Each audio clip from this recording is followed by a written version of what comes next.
What is up, fellow nerds, and welcome to Not Your Status Quo. Today, we are talking Fallout Season 2, Episode 2, The Golden Rule. But before we get into all of that, I would just like to say to Deacon Church, hi, I'm not sure who your mom is, but welcome into the chat. Hopefully you hang around for this thing. Welcome. Thanks for the follow also. But, Dave, Doug, how's it going, gentlemen? Well, Keith, I'm his mom. Okay. Now we got to get you something for Mother's Day. Oh, I am fan freaking tastic. I love this series. It's I don't think it's like on like a Penguin or a Dairy level, but I do think it's a good quality show and it's a lot of fun. So I like rewatching these episodes. I think I've rewatched this one 3 times. I've watched the first episode 3 times. I just it's a lot of fun. So, can't wait to talk about it. What do you think, Doug? How are you doing? Well, Dave, let me tell you, I am and outstanding. I am also really enjoying this. I was worried when I first watched, the first episode. I thought it was only fine, but my major problem was I was comparing it too much, I think, to Derry. Welcome to Derry was just such a fantastic show from start to finish. I had no complaints. That was I'm pretty sure I rated that the entire series a 10 out of 10, maybe. I don't remember. Go back and watch and let me know in the comments. But yeah, I was too hard on the last episode, and this one, oh man, it brought me back. Oh, this is so good, and I can't wait to talk about it too. So, Keith, I want to talk about it. So, how are you? Well, gentlemen, I am tickled pink because things are rosy. And, I agree about this show. Is it on the same level as Welcome to Derry and we got fellow nerd Doug subscribed to Tiered 1. Thank you so much, fellow nerd Doug, whoever you might be. For how long? 42 months. 42. The answer to everything? It is. Wow. Okay, well, this is our final stream. Thanks, everybody, for...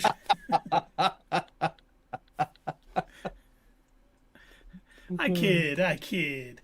But, Hitchhiker's Guide to the Galaxy, Doug? Is that what that is? Yeah. Nice. Very nice. But let's get into it, because we got a lot to discuss tonight about the Golden Rule. Once again, starts out with Dave's favorite thing possible, a flashback. And it happens to be Shady Sands. And a caravan trader arrives, which they all seems to be a regular occurrence by how everyone's reacting. But he seems a little bit off. He keeps repeating himself, and he's bleeding out of the eyes, I believe, and just, he's having some issues. He had a bad morning. Sorry, Dave. I loved that they put that line in here for anybody, and that this is, and by the way, sorry, I am all over the place, but this is an Easter egg, the level of early Marvel movies. If you get it, you get it. That's awesome. That's cool. If you don't, it's fine. It's not going to ruin the story. This is what I consider a true perfect Easter egg, where they've got this guy and he's uttering the line, "Patrolling the Mojave makes me wish for a nuclear winter." And if anybody has played Fallout New Vegas and you have gotten to the end of all the possible lines that any of the NPCs can say, this is what they're going to utter. And I should clarify, not every NPC, specifically the NCR patrolling guys, the NCR soldiers. But yeah, they will say this from every point in the map. They'll all be saying the same thing. And so it's been a joke for like the past 15 years. And they worked it in perfectly. Yes. But Maximus's father notices he has an implanted chip. And he figures out something is definitely amiss here. Something strange is going on at the Circle K. Something's wrong. The Circle K. And he discovers a nuclear bomb hidden on his little caravan. And I loved it because the bomb looked so cartoony type. It was exactly what you would see as a giant nuclear bomb in Fallout. And Oh, unfortunately, he's trying to disarm it, and it goes into secret "don't disarm me" mode, and the shield shuts, and he I knows love he's in how trouble. it's connected to a Pip Boy. Um, little nerd note for everybody playing the home game again from Nerd the game. notes with Doug. That's right, nerd note. Ha! Hey, Just imagine, like the little pop up in the corner of like a comic book. This is from issue blah blah blah. Uh, that particular bomb is actually from Fallout 4. Those are the armaments that you give Liberty Prime. That is what he throws. Only the ones that he uses in the game are not nearly as explosive as what we end up seeing in this. This had a little power, a little kick to it, as they More like kick to to say. it. Just a bit. But we find out in the Fallout trope of how to save yourself from a nuclear explosion, Maximus gets put in his fridge while his parents. Thank you, Indiana Jones. Yes. You've And taught us and well. you know what? What's holding that fridge closed after the bomb goes off? Oh, that was an old 50s refrigerator. It locked. yes. So, little fun fact. Here's a nerd note. Another Did nerd you note. know the original idea for Back to the Future was to use a refrigerator? Really? Instead of a DeLorean? Yes. Yes, Oh, the that's original hilarious. idea was to use a refrigerator, but then the director said that's probably a bad idea because the refrigerator will lock, and we're going to have kids trying this out at home, and we're going to have kids getting locked in their refrigerators. And it was really tough on the final scene when Christopher Lloyd was running with a refrigerator down the street trying. We'll get you back, money. He was I just have to exhausted. get this fridge to 88 miles per hour. Ah. He can do it too. If anyone could, Christopher Lloyd definitely could. Back then, maybe not He so had, much. he had a little bit of a 80 snow to help him out. Giddy up. Okay, doke. And then we're back to the present. Well, the present in the show. Lucy and the Ghoul To the are future. Hey, the present is the show. Okay, Keith? duly noted, sir. Let me tell you. Whoa, we lost Doug. Oh, he's gone. He did not like that joke. He's he's out of here. Maybe he just doesn't want to talk about this scene. He's very emotional about the Ghoul and Lucy, and they're walking by a hospital, and they hear some screams. Lucy wants to investigate. The Ghoul's like, not a good idea, and they end up discovering a wounded man and a woman, and Ghoul recognizes them immediately as part of Caesar's Legion. Ends up killing the guy, starts to eat him, and realize he's poisoned. And that's when the rad scorpions attack. That's I all. like yeah. that. I like that the poison is what gives it away to the Ghoul. When he eats it, he immediately spits it out, knowing, oh, there's something wrong here. Yeah, I was really kind of grossed out at first when he just like talks to the guy, slits his neck, then cuts a piece of him off and starts eating it. I was like, ugh, how does he go from that in 200 years? How does he go from that to that? You know what I mean? But when he starts gagging on it, something's wrong, man. If the Ghoul can't swallow something, something is off. Well, David, obviously, he saved up all of his skill points, and he decided to use some of them to get the cannibal perk. Oh, Which is a How real did I- perk. Yes. how can I overlook that? We don't know. You're treading on thin ice, Dave. But they end up, fighting the rad scorpions or smashing the little ones. The big one comes but the big one comes barging out the door, and Dave was talking before the show. The Ghoul ends up grabbing the lady and using her as a human shield. She's getting stabbed by the rad scorpion, but he's safe. That was a quality move, and he ends up, putting a grenade in the giant rad scorpion's mouth and ends up, blowing it up. So, and our heroine, not heroine, heroine, decides to use her last stim pack on the Caesar's Legion girl because hopefully the Ghoul will learn a valuable lesson about being nice and not being mean. But unfortunately, I don't think he's the one that's going to learn a lesson. Not to jump to the end. No. Now, to be fair, from her point of view, From a certain point of view? good idea. Sorry. He's got his glasses. He's putting them on, and to be fair, from a certain point of view, technically, she does know that the ghoul can heal on his own and with radiation, so he doesn't really need a stim pack. And also, from a vault, she has never heard of Caesar's Legion. Yep. She doesn't know how terrible they are, what a scourge they are, what, really bad accessories they decide to go with that they think is armor. Old football pads. So, I can understand why she's thinking, oh, this poor woman in rags, I really need to help her out. But, I say this with a lot of TV shows and movies. This could have been solved with a conversation. Why didn't the ghoul just say to her, they're bad guys, anything? Instead, he's, really vague about it. And I know you gotta do what you gotta do. Suspend the disbelief for a TV show. It wouldn't have happened otherwise, but come on, guys. I honestly thought he was going to pass out and not be able to tell her. But you're right. that would have been better. He knew who they were. He knew what kind of faction they are. Oh, yeah. He could have easily solved everything. But maybe he's just like, if I don't tell her, she's going to find out the hard way, and she'll become me faster this way. But, yeah, she decides to take her new friend home. And take her home. Yeah, I have to wonder.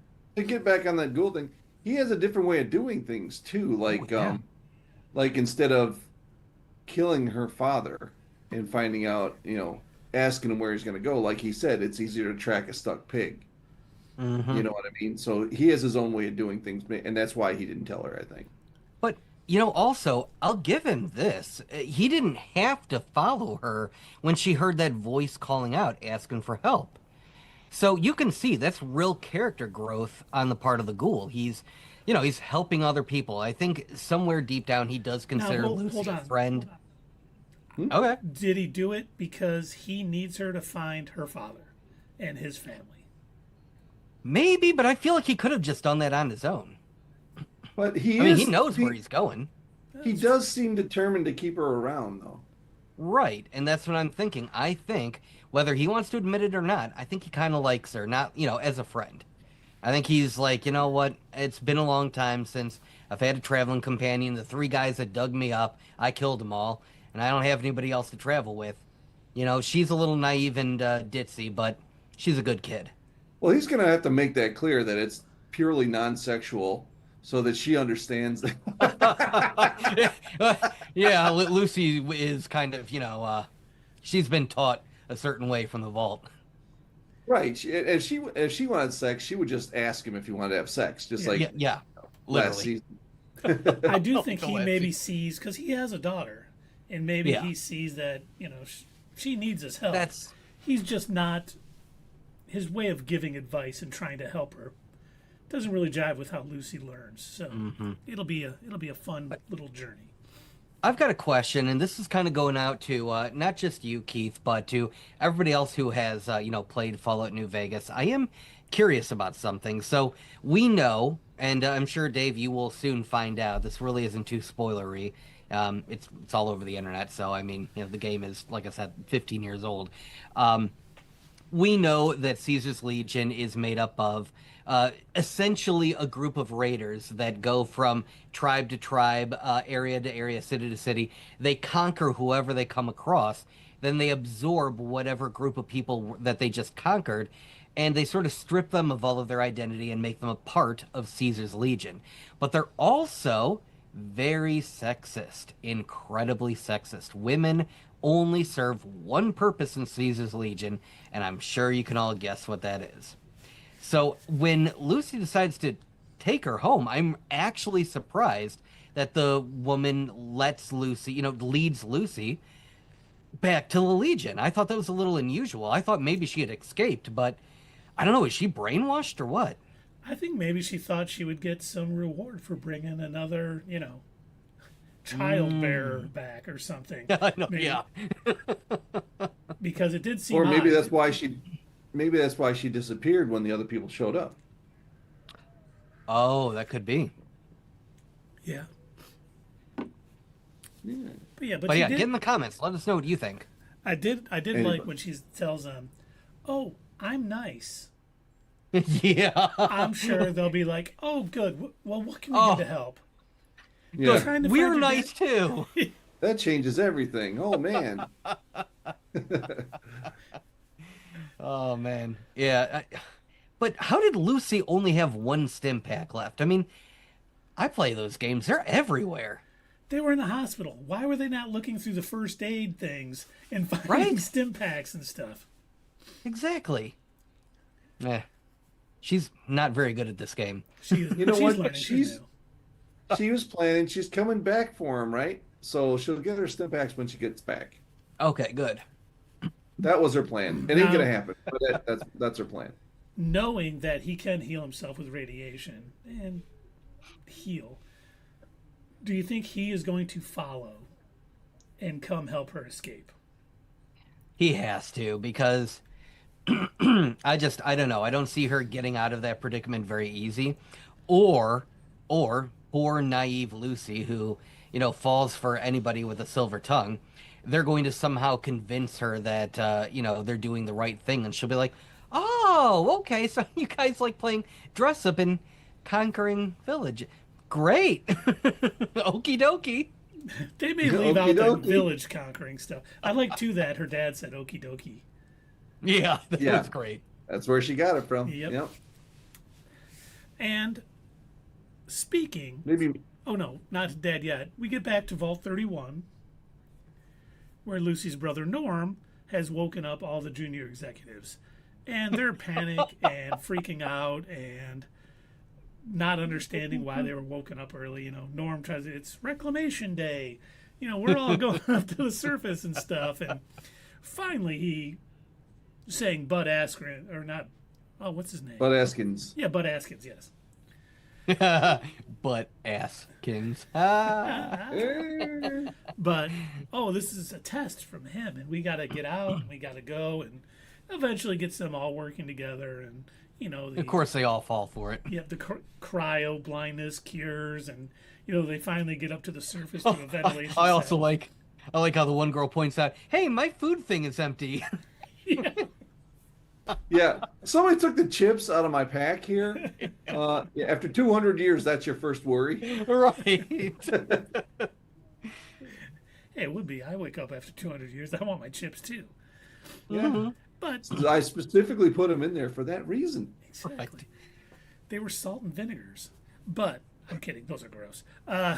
They get up to the surface, and one of the two best lines from this entire episode, "Hey, what happened to the mall?" All right.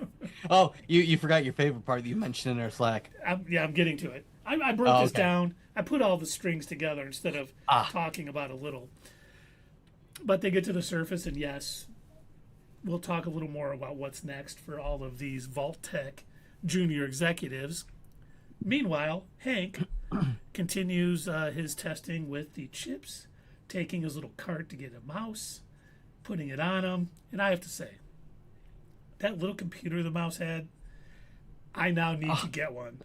That's adorable. Yes.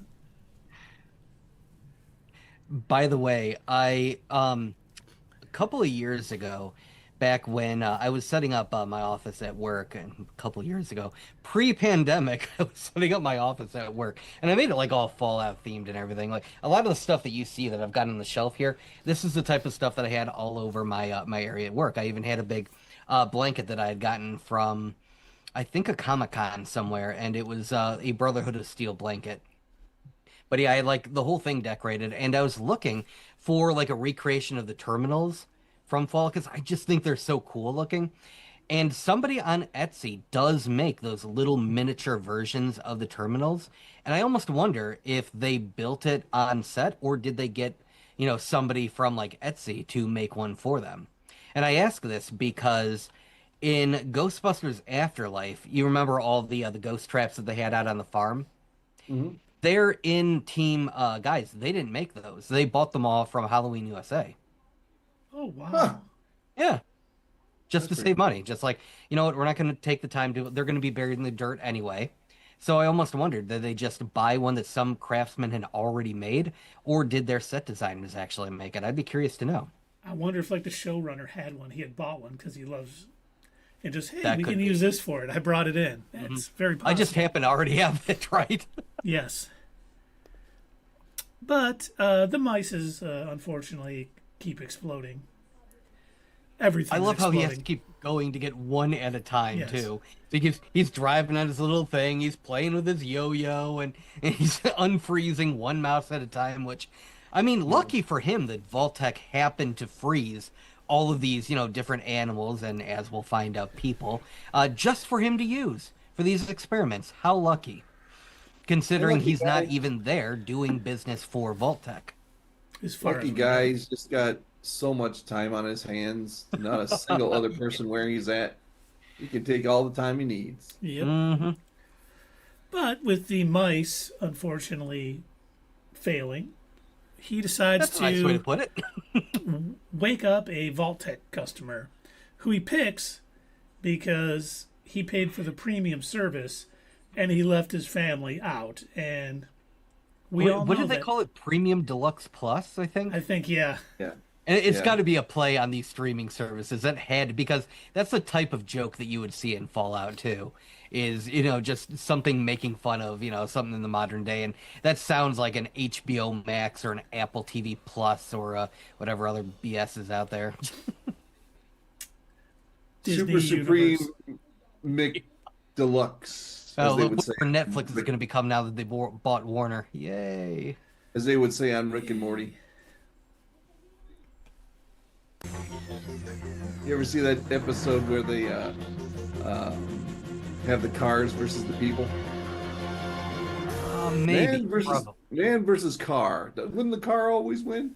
Oh yeah, yeah, yes, It's that same episode. right. Super Mick Deluxe. Mm-hmm. But unfortunately, the test also goes awry on the awoken Vault Tec customer. Whoa! Hard to believe that happened. I couldn't see that coming, especially when the camera backed off. Right That was crazy. now, Dave, I got a question for you. You do? And yes, maybe I'm missing something. You've watched this a few more times than I did. Really? So, I only watched it twice. You said you watched it I three watched it 3 times, yeah. Right. So, I need to know if I'm missing something here. Does turning the dial up, wow, how is that helping in any way? I mean, when we saw Robert House doing, who I assume is Robert House doing that, he was, issuing a command, and when the person wasn't following the command, then he had to turn the dial up. But I didn't see Hank issuing any commands. He just kept turning the dial. I thought Yeah, he was that's all doing he it did. to see if it would not explode their heads. Like he could give enough juice for mental control and not have it blow up their head. Because you can't really give a command to a mouse per se. They don't really understand English. He was just seeing if they could survive turning it up that high. And the thing about that is, how would he know when to stop? Because all they're doing is shaking in the chair. If he speaks to them, they're not even going to hear him anyway. So how would he know where to stop until their head blew up? What's he going to do? All right, keep track of where the dial was when his head blew up, and then just move it one less next time. But it's You know like what I didn't even see him doing that. It's like he's going, just turn the dial to 11 almost every time. This I think one it was goes just to a 11. test. Yes. I mean, honestly, it feels like I know that he's, apparently not working for Vault Tec right now, but it very much feels like he is this kind of test. It could be Vault Tec, it could be Mr. House, it could be someone else that we don't know yet. There's a lot of possibilities who he might be working for, since Oh they're yeah. definitely keeping us in the dark, since we don't know who he left that message for at the end of episode 1. And that message, it started out so pleasant. Hi, I'm so glad to be back, and it ends with a threat. Yeah. So that's the way he is. That's why his daughter thinks he's a nice guy. He never ended with a threat with her, but Yeah. obviously the ghoul had a problem. Your dad always now- making friends. The question I You're want to Daniel. bring up, and I'm going to bring it up now just because we're talking about the chips right now. In the past, Mm-hmm. they seem to have a working chip, Oh yeah. and now they don't have working chips. So someone perfected, I shouldn't say perfected because his eyes were bleeding and he was, muttering back and forth, but his head didn't explode. Mm-hmm. It was able to get him to do what they wanted him to do without him dying. And that was how many years in the past? It was like 13 years in the past. Yes. When he blew up Shady Sands, Yes. right? So But now they- that was the full sized version. I thought Hank was testing the Micro miniaturized version. he is, but Yeah. even the big ones were blowing up heads, as far as I know, still then. Oh, But maybe I'm wrong. Maybe it is just the micro ones. But I was watching it and I'm like, wait, so in the past they had a working one and now they don't. But maybe you're right. Maybe it's just to get a smaller one because, bigger ones you can see from a mile off that they got it. So They had the antenna and everything, which I love that. That's so Yep. so retro. What's funny is you just mentioned Chips, and I was going to make a reference joke about Chips, the TV show with Eric Estrada, and I realized that Eric Estrada is on this show. he is? He was last season when he came in and the Ghoul was sitting there in his bar, and him and his son were just out fishing. That was Eric Estrada. Oh, Oh, wow. no kidding. Is John going to show up? I doubt it. I don't know what John's been doing lately, but Eric Estrada looked like he was keeping in shape. Absolutely. Absolutely. And now we get on to Knight Maximus. At the beginning of the show, he is blasting ghouls with a couple power armor buddies, and they recover some artifact of some type. Uh-huh. Not sure which it is. They ended up taking it back to, the Brotherhood of Steel. Elder Quintus kind of shows, hey, he didn't really say what it was, but let's get it going. He said this is the key. Yes, the key, you're right. And they end up finding this, look like a kid's sort of playground. Kids' thing. playground, yeah. Yep. Monkey bars, swings, all that good stuff. They open it up, they turn it on, the key kind of turns it, controls it.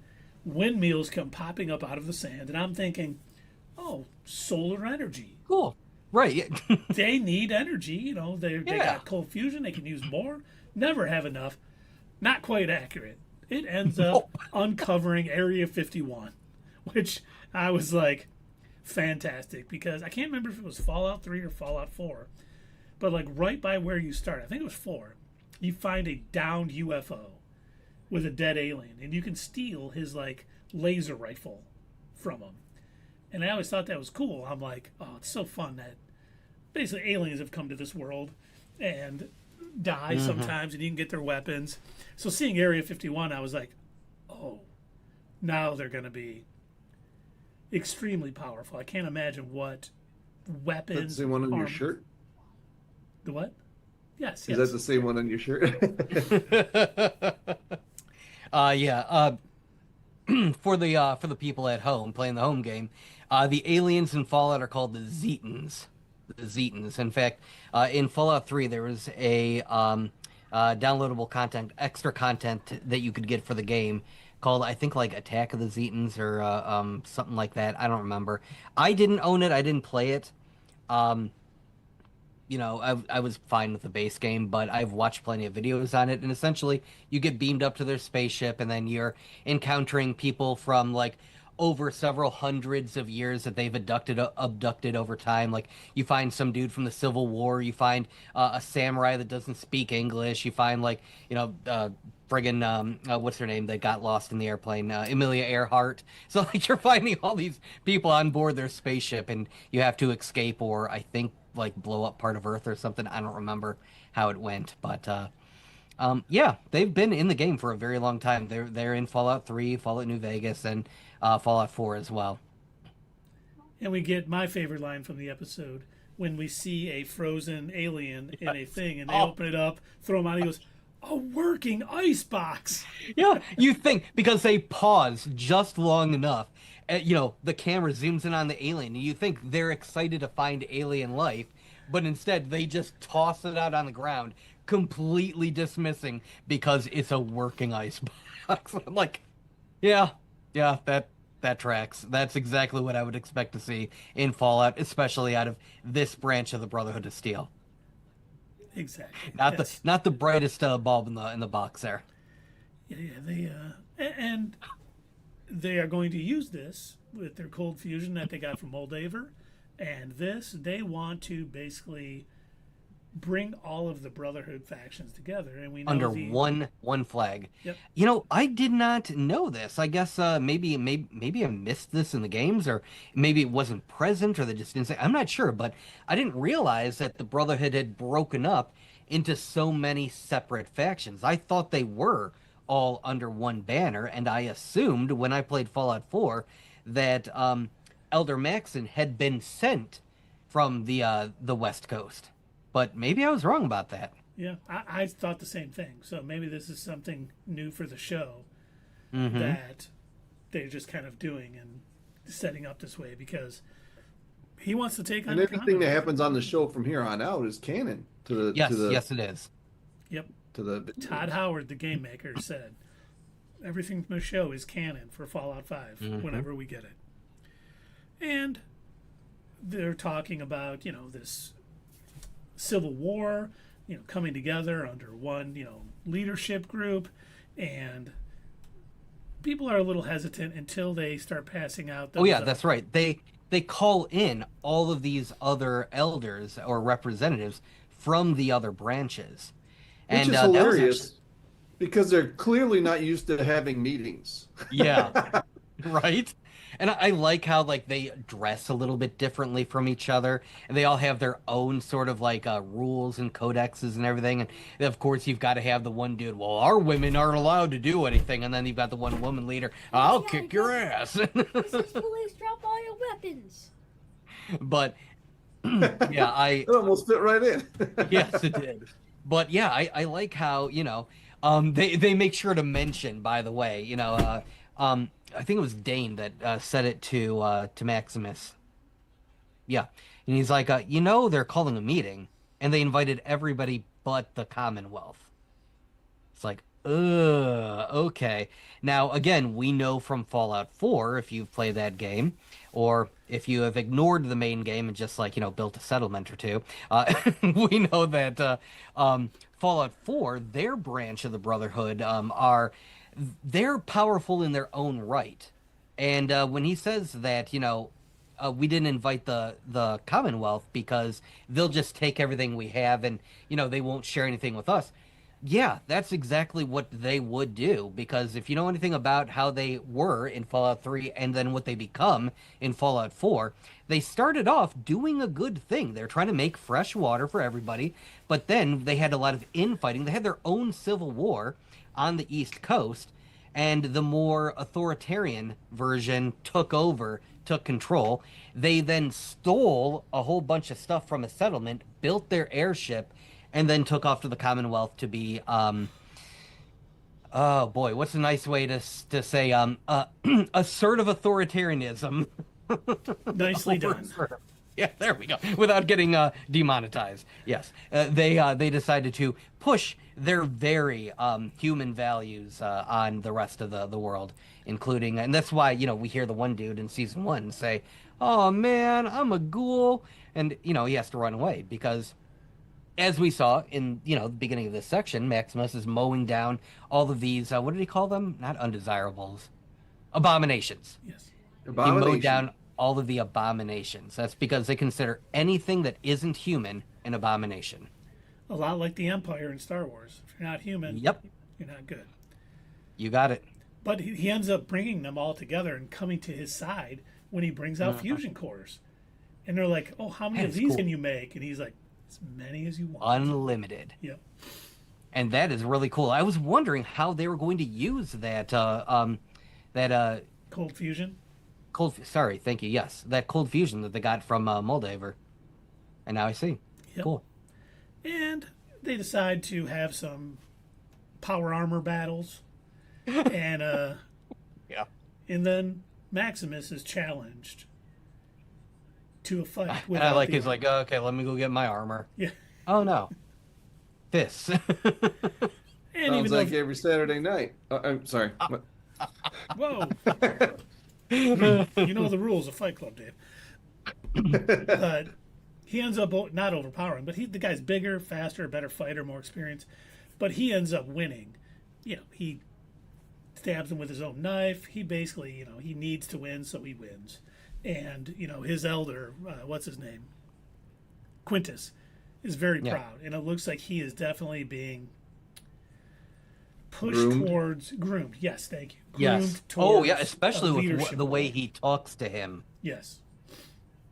Good job, my son.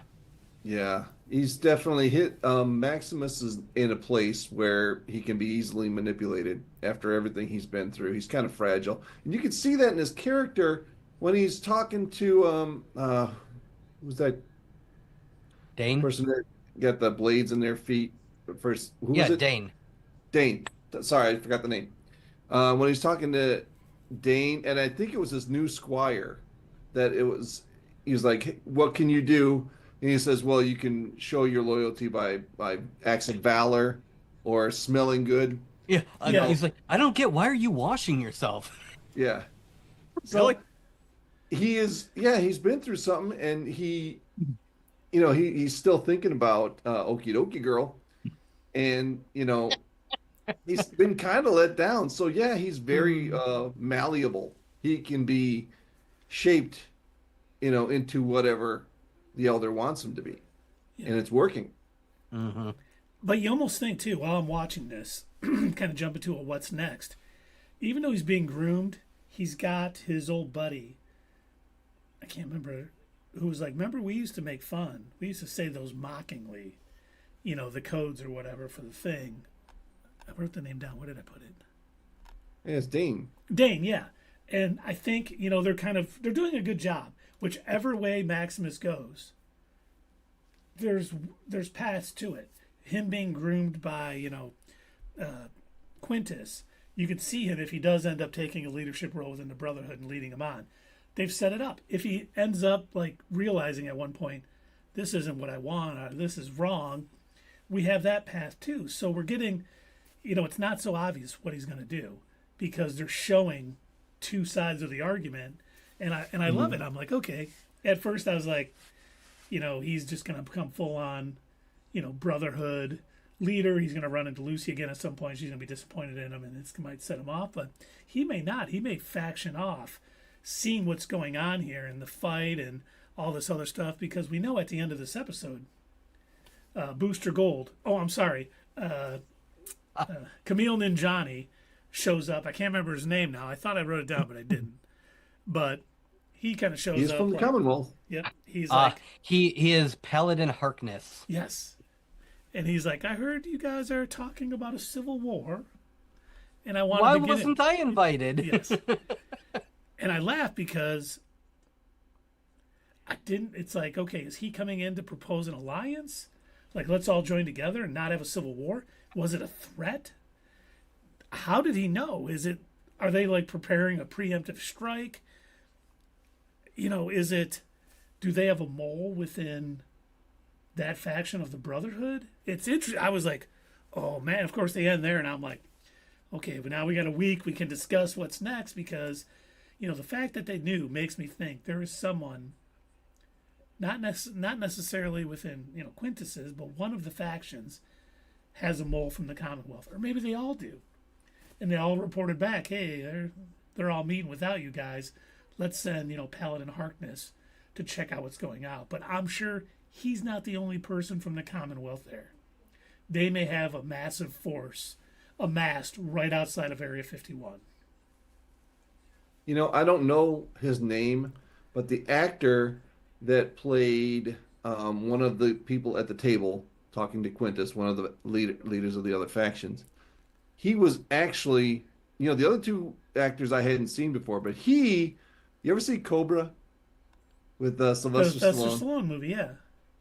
He's the bad guy in that movie. So I'm thinking All right, so he's got a bigger role to play here because he's a more well-known actor over Zero known.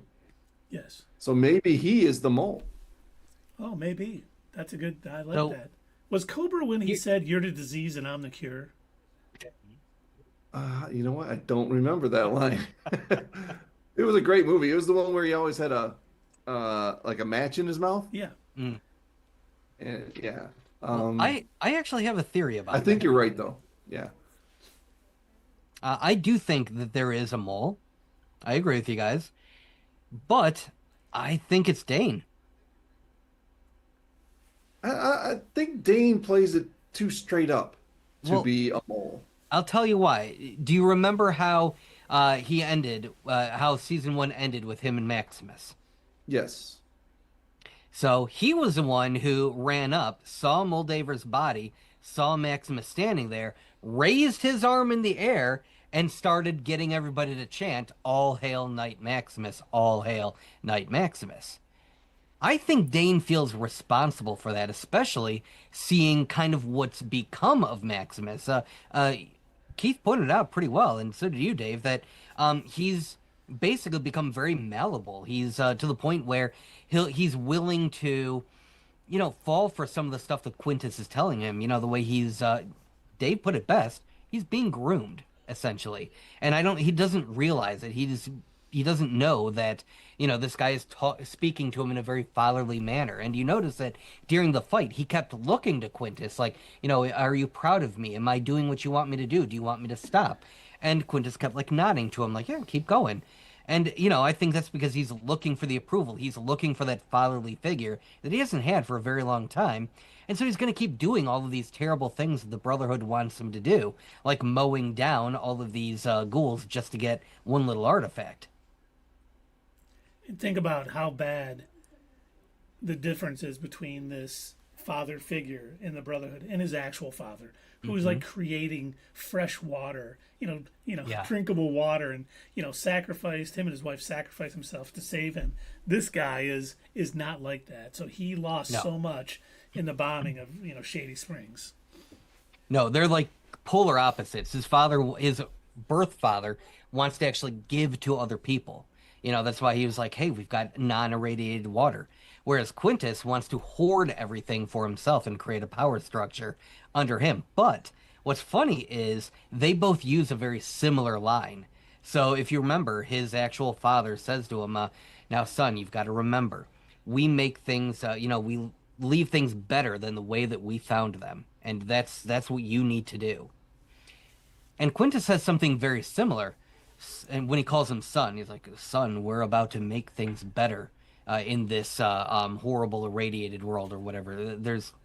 They say it better in the show. I'm old brain.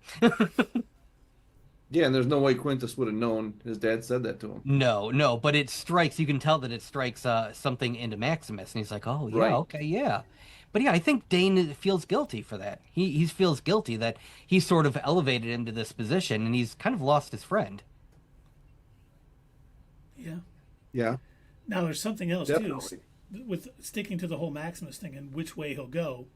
Mm-hmm. I think we found out that the bombing of Shady Springs was probably a field test for their little device. I don't know what else to call it. And we know Hank was involved somehow. Moldaver told us last season that Hank was involved a little bit. I'm going to assume it probably has something to do also with Vault Tec. Whoever he is working with now probably had something to do with it. But I am going to bet that Maximus is going to find out that the Brotherhood benefited from it in some way.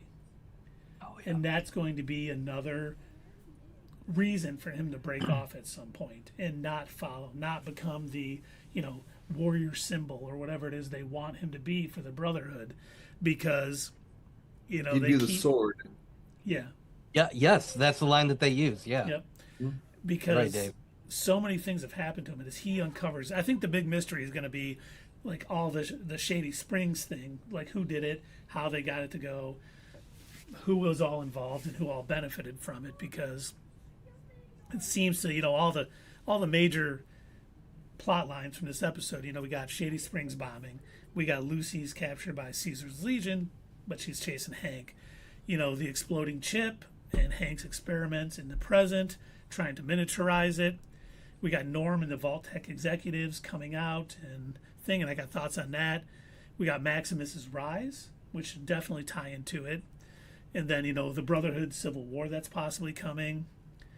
And then, the Commonwealth envoy. So much going on that seems like it's all random and going a certain way, but I think we know it's going to start all bridging together at some point and bringing it all together. And I can't wait for that.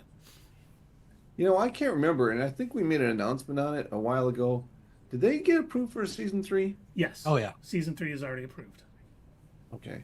So it might not even wrap up this season. They might take the storyline, on out through another season, which is, I love it when shows do that. Like, well, I'm going to go back to my favorite, Smallville. The first season was kind of, they called it Geek of the Week. So it was a different villain every week, and they just had a little bit of character development. Once they got approved for a second season, they started running a deeper story with him and Lex. So maybe they'll, do the same with this show. Maybe we'll get some more seasons after season 3, as long as they got a good storyline going. Ooh, okay. I hope so. I've never fully enjoyed when a show wraps up everything at the end of one season. Mm-hmm. Sometimes they have to, but it's nice when they have things still going that you can jump into later. And, things will be wrapped up here a little bit, but it definitely won't be everything. And it's going to get, I think it's only going to get crazier here because, unfortunately, I was talking about Lucy being tracked by Caesar's Legion. She's obviously going to learn a lesson that being nice isn't always the right answer, especially with her line at the end, which I thought was so funny. Hey, I'm nice. I'm nice. They're not going to care. But I wonder if her escaping, if the Ghoul doesn't come to help save her, or before the Ghoul comes save her, if she starts finding out there's different factions within Caesar's Legion. Because we didn't get that in the game. It was only basically, they're all like lockstep and thing. But this show has been expanding on things a little bit. And I wonder if we'll find out that there's different groups within Caesar's Legion that maybe don't think women are just, for childbearing, things of that nature. And Lucy's going to find out and maybe help lead some of them, a group or the women, away from Caesar's Legion, or help free people from Caesar's Legion, because, there's a lot that they can work with that wasn't in the game, and I hope they kind of expand on it all. But even if they don't, Caesar's Legion is just a bunch of nutcases that it'll be fun to see them play out over the season. It also depends, and I don't know how carefully they're going to play this or not, but it depends on which canon ending they decide to use from Fallout New Vegas, because it can go, for Caesar's Legion at least, it can go one of two ways. Either, you can blanket spoilers, skip ahead 5 minutes if you don't want to hear this, but 5 minutes? Wow. Well, okay. Just to be safe. Just to be safe. I'm going to put up the stirrups and get comfortable. In the game, Caesar, the guy who's in charge of Caesar's Legion, go figure, he has brain cancer. Okay, so he's if the Wanderer, the Lone Wanderer, is that his name? Yeah, the Lone Wanderer. Yeah. Yeah. If he doesn't interfere, then he dies. He's going to die of the brain cancer. But you have the option to cure him. You've got 2 or 3 different ways that you can cure him. You can bring a doctor to do it. You can get the surgery skill and you can do it yourself. Or there's another way that you can do it. You can cure him and he continues to lead the Legion. So he could still be around. I don't know. I doubt it. Because I think it's been about 20 years. I think that this takes place after New Vegas took place. Or he might actually have been killed off, and this might be somebody else who's taken over the Legion. So yeah, you could be completely right, Keith. There could, in fact, be a whole bunch of mini-factions within Caesar's Legion that are doing things different from how we left them off in the game. Yeah, because the power struggle after Caesar died, if that's the canon ending they're going with, could lead to a power struggle. Now, that you know what? They might even stop crucifying. No, never mind. They're totally going to still do that. They better. Because what is how does the line go? Something like you belongs on a cross. It's like That sounds right. I'm a not sure. waster, I think. I don't know. That's some word that they use. It's like something like you belongs on. That's their NPC line.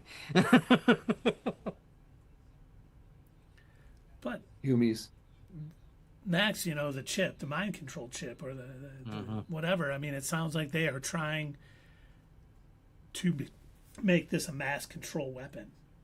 And who are they going to use it on? And who are they going to, attack? Is this something to protect themselves from the Brotherhood and the Commonwealth? Because they feel like they're going to try to take over. But man, if they can set that up, it's going to be insane. That Mr. House, whoever it is, I was trying to think about this. The chip could be tied to Mr. House, Robco, which is kind of the same, I know, Vault Tec, their Project Safe House, it was called. Maybe that's something to do with that. So it could be Robco and Vault Tec working together, and we don't know yet. We just know that Hank is trying to perfect the mini one, and if he does, mass produce it and just start taking over. Maybe they take over Caesar's Legion slowly, bringing people on, or just all the citizens in New Vegas. I don't know, but I think he's going to perfect it at some point because we've seen enough failures this season that. Yeah, I like it when they do that, so he doesn't just come up with it. Like that's what I liked about Iron Man. Like the first Iron Man, they showed all the mistakes he made making his outfit, his suits. So, but with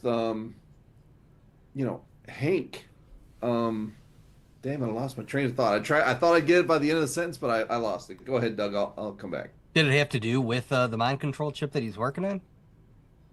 Yes, thank you. That's exactly it. You know how he says everybody on the surface has to be them, and they can't come up for Reclamation Day until that's the case. Yes. That's how he's going to do it. He's going to give them the chip so they all are mind controlled by him, and then he can have his people come up. Who knows? By that point, he would probably be sticking it on everybody so he could control everyone. Yeah, that sounds about right. Yeah. Now, here's my goofy what's next that would just really fit within the humor of the show. I'm going to laugh my butt off if it turns out somebody like 50 years prior to Hank had actually already completed the project and it's already in use somewhere and Hank is just wasting his time. And somebody comes like sauntering in like, hey, what are you doing? We don't use this facility anymore. Oh, I'm trying to complete the mind control chip. Oh, yeah, dude, we did that. Yeah, in Why were fact, you here it answering the is in a phone? little syringe. Boink. Right, yeah. We made it so small, it goes in your bloodstream. I tried to call you. You weren't answering the phone. I got a message that said something like, I'm going to need you. So I came and checked it out, And why is the cart out of gas? Okay. Something really wrong with somebody who uses all the cart gas. Yes. You can walk to get the You mice. kept driving back to get one mouse at a time? What is wrong with you? But then I can't wait to see, too, what Norm and the Vault Tec junior executives are going to do. Because they're going to try to reestablish Vault Tec authority on the surface. Mm-hmm. And they have no idea. They are so ignorant, much like Lucy, of how the wasteland is. It is going to be just, mistake after mistake after mistake. And I got a bad feeling they're going to turn out to be more like the Ghoul. Probably not by the end of this season, but maybe 3 or 4. That they realize, like, the wasteland is just, everyone's just terrible. I've lost all faith in humanity. Vault Tec's dead. Let's just start murdering people. Well, you see how many of them that we have, right? I guarantee we're going to lose at least half of them by the end of the season. And also, you said that you kind of compare them to Lucy. They're worse. If you think about it, Lucy spent a lot of time in the vault honing her skills. She mentions that, she's very good at diplomatic stuff. She's very good at guns. Like she phrases it, I'm okay with guns, but then they show the scene and she's getting bullseyes every time. So, yeah, she's got one up on her. She's far more skilled than her. Too. Yeah, she can fight too. You're right. So letting these junior executives loose in a wasteland and they're depressed that the mall is gone. Yeah, they're not going to make it, bud. Yeah, they're gonna run into some rad scorpions or some rad roaches or raiders and just get decimated. Keith, that's a perfect what's next. Please tell me that we get a montage of vault dwellers getting like horribly mutilated or eaten or whatever. What are those Just crabs called? Mirelurks. Yeah, Mirelurks. A few Yeah, of yeah, we them, have one guy that's like, ah! He's getting 'Cause pinched by a Mirelurk. they're right on the shore there. Right. We get another guy that's like eaten by a whole bunch of mole rats that swarm him. We get another one that he's like, oh hey, what's this? And he touches a plant that blows in his face and melts his face off. And then you see Oh Norm hey, is that a with, like, person over there? It's a whole bunch of ghouls. super How do mutant comes up. Right. How do you think that had to be to them for all of a sudden, especially Norm, who'd never breathed air from the surface? Oh, he loved it. He uttered that line. He goes, "It's beautiful." It's beautiful. I'm sure there had to be, a lot of pollution in that air, but it's still so much different than being trapped in a underground vault. He's got to have his, yeah. Because So he's known nothing but being stuck in that vault, where all the junior Right. executives remembered the world as it was, and they're like, "Dad, this is destroyed. What's wrong with this?" And he's like, "Oh, it's beautiful." Yeah, because they don't actually know vault life. Yep. They were probably went to the vault on the day that they got frozen, And then and then frozen. they woke That's up, it. and then they went right back out. So for them, like no time has passed at all. Right. It's like flying out to Pandora. Mm-hmm. We all had to watch that in in flight movie. Sorry. But I can't wait to see. I think like Norm is going to try to set himself up as like the figurehead of these people as they get established. But I got a feeling he's going to be scapegoated by any of the executives that survive. As it went so wrong because of him. He's our boss. We listen God, to him. where do you think they're even gonna go? Like, Norm got out, and that was his ultimate goal. But I don't think he had any plan other than getting out of the vault. They're still going to need food and water, so he's got to lead them somewhere. Or are they going to establish their own town? Well, there's that town there, and it's like when you first start Fallout 3 and you get out of Megaton, and you're like, where do I go? What do I do? I have no idea at this point. You just start wandering around, and maybe that's what they're going to have to do. They're going to go into that little town on the beach and realize there's not supplies there, and they're going to have to figure out how to get fresh water, how to get food. They're going to have to figure out how to barter too. Yeah. Because their money isn't going to work if they... Oh, how much you want to bet these junior executives are going to try? Okay, I've got cash. Yeah, we don't take paper. Yeah, cash. Yeah, we What's take that? caps. Right. I'll take bottle caps. Huh? Was that Santa Monica? It had the big Ferris wheel on It the looked like pier. it. I think so, yeah. So all they need are some of those huge windmill fans to blow it all off, and then they can find their food. That's right. That's right. Well, as anyone who's ever played, anytime you go into an abandoned building, you'll find something useful. And Oh, yeah. I know I had a buddy who started playing Fallout 3 because I told him, and he didn't like it because he's like, all I do is go into buildings. Sometimes no one's even there. I'm just looking for junk. I'm like, but you use that junk to do good things. You're in a wasteland. Post-apocalypse, man. He just couldn't get into it. But I'm like, that's my favorite part. Oh, you kill a couple guys and you're like, ooh, there's a safe. Ooh, some pre-war money I can sell for some caps. Ooh, ammo. Ooh, a new gun. This is kind of nice. Oh. Yeah, the safes are funny. I need them to... Oh, please tell me they're going to stumble upon a safe and it's going to have 3 bottle caps, a gun, and, I don't know, a candy bar. Yes. Because that's the type of weird shit you find in a safe in Fallout. Or a Vault Tec like- Pip-Boy figurine. Yeah, yes, yes, a figurine. Oh, gosh. But that's going to be good. Yeah. And then There's more? there's the Commonwealth envoy, Paladin Harkness. Yeah. Thinking about this, they probably already know that they got cold fusion, know that they've opened up Area 51, and probably fear a little bit right now. And, you know, that's, I talked about it earlier. He may be the one who showed up, but I got a bad feeling that there is a lot more of them very close by. And we may see this civil war playing out sooner than later, because there's no way the Commonwealth is going to allow a group like, you know, Quintus is to get that much power go unchallenged. We may even see Harkness try to mow them all down while they're together, or his little vertibird is a bomb. He's just going to walk out and it's going to explode, killing 90% of them or something. But, you know, as soon as it showed up, I was like, they know, and they're worried. Because you can only imagine some of those weapons. How many laser rifles or what were some of them? I can't remember. Like, they had if you found aliens anywhere in Fallout 3 with any weapons, you were set up for a while, mowing people When down. they were going through them, they were investigating one sitting at the table. Like, it was a blink and you miss it moment, but you could tell it had, you know, the bands around it just like the alien weapons.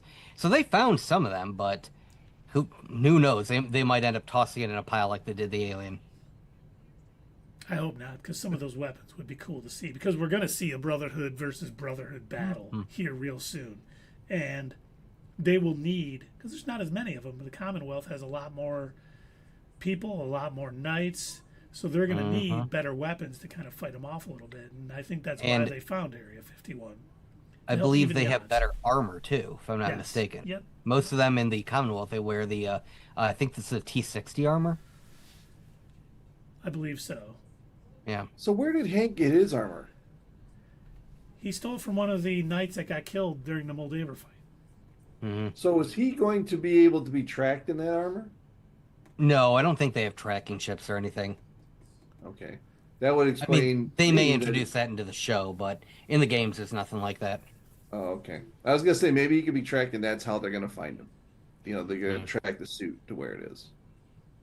That would be interesting. You know, you do kind of bring up a point. In the games, you can't track the suits directly, but everyone in the Brotherhood has a transponder with them. It's a little bit larger of a device, about the size of a walkie-talkie.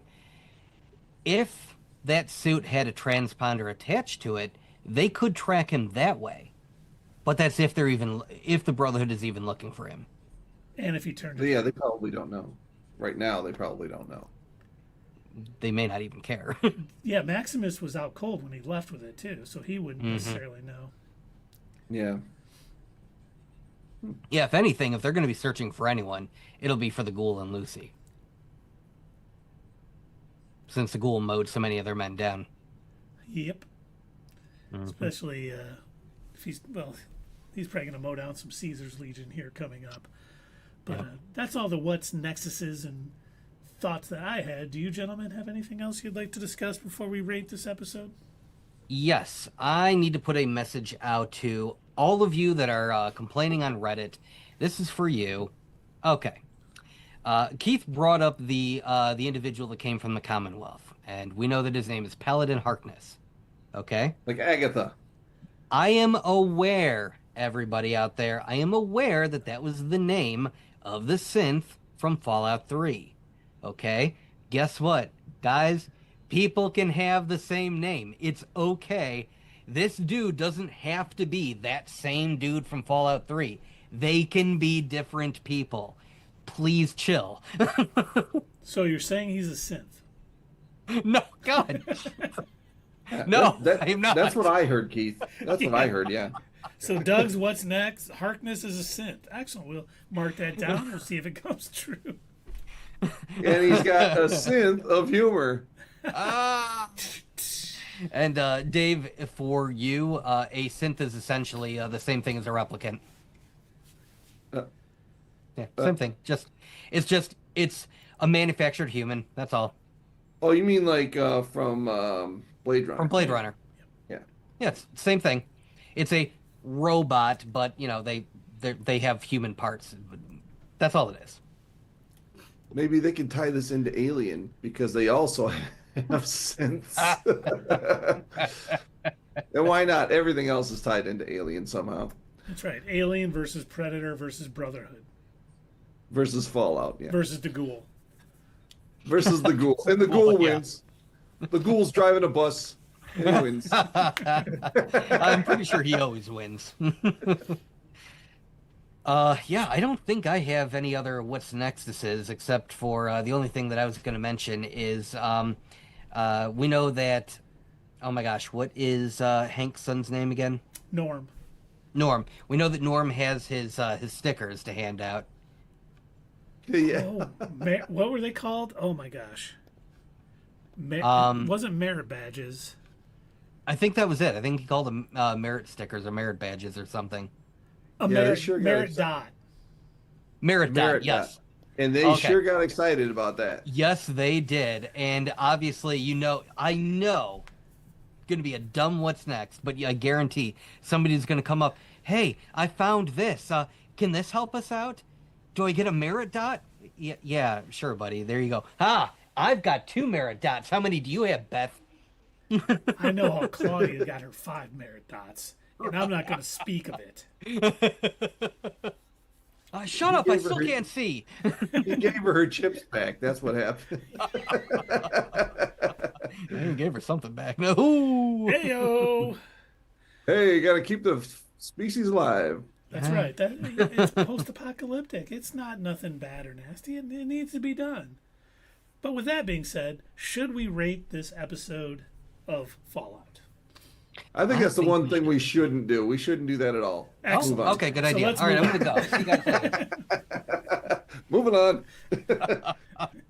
Oh no. Okay. Like I said, I've watched it 3 times, and the show is, like I mentioned earlier, it's a fun show. It's not got the deep, dramatic moments like the Penguin or Andor, or the deep, really deep plot. But you know what? The plot actually seems to be, with the way it's splintering off into so many different directions, it is getting deeper. And when are they all going to cross? Like, when is Norm's story gonna once again cross paths with Lucy's story? You know, that seems like a far way off. And I like it. I like it that I do, like Keith said, we start with a flashback. I do like relevant flashbacks, as long as they're explaining what you're about to see or what you just saw, or something in this episode that you're going to see. It explains why things happen the way they do. So I thought the waking of the interns, what were they again? Junior executives. Junior executives. The junior executives. I thought that was great. They were hilarious. Oh, I'm fine. You know, they're pulling all the jokes, you know. And he played them so easily. And was that little brain in the thing, was that Bud Askins? Yeah. Okay. And it was just in the trash, turned upside down. Yeah. Which was hilarious. I like, you know, and I think there's a little more something going on, like Doug said, with the Ghoul trying to keep Lucy around for some reason. It might be he's lonely. It might be he thinks he might need a wingman if something happens, or I don't know. But maybe it's like the familial connection where he pictures her as his daughter type of thing. I don't know that, but I think there is definitely something there. We're gonna have to find out. We are going to find out why he keeps her around, because he doesn't keep anybody else around. He just kills them, and he trusts her for some reason. And he actually offered for her to go with him. He could have went alone. So if you want to see how bad your daddy is, just come along. So I think there's something there. I think we're going to find out. And I think he's probably going to save her from her current predicament.